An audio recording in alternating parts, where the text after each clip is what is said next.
His problem is with beach balls, but he's thinking about the wrong problem.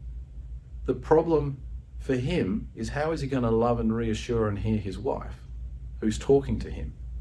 Can you see the difference? A potential situation is something like this, where the wife brings up something to share with the husband, and there's something about what she says that he doesn't agree with or won't engage with, and so he dismisses it because of that thing. So she might say, you know, I saw these beach balls down at the shop and I really liked the ones, and he said, well, I think beach balls are hopeless. I like beach balls, and so there's no point talking to me about beach balls. She might respond, well, all I wanted to do was to tell you something. And he might say, why are we talking about this? And she feels completely suppressed. So he needs to change his attention from, I have a problem with what she's talking about, to, I need to find out why she feels that way about this topic. Now, beach balls is a ridiculous example, but it is a real scenario.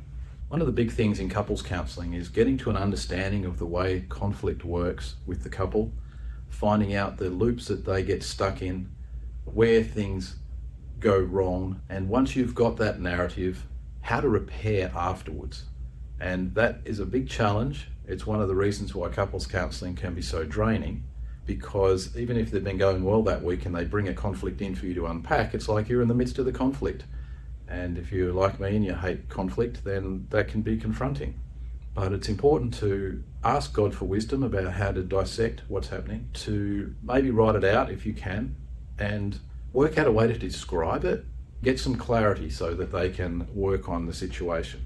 Instead of prioritizing his responsibility to love and nurture her, his response needs to be with curiosity about why she's interested in that thing, how it's making her feel, and what she wanted to communicate with him about it.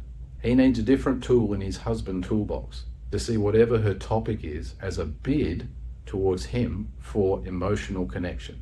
And then he has to respond to that bid for emotional connection and not dismiss because of the topic. Once they've got a narrative about that, he can reflect on what she's talking about, respond in a way that builds the emotional connection, and then reassure her if there's something that she needs reassurance about. At CCEF, they talk about one conflict that has 1,000 faces. That conflict will poke its head up in all sorts of different scenarios.